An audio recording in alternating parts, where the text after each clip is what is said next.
Ayun o, maingay na naman ang aking mga alaga o. Kaya sila sa taas ng puno ng pijobas. Yan, niliparan sila.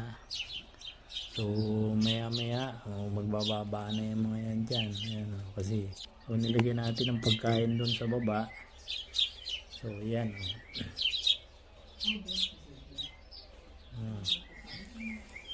Unti na silang bumababa. Nanginginahin na, mga gutom na eh.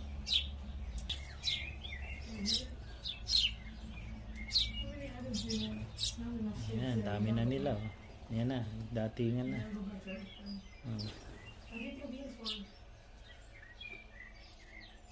Ayan.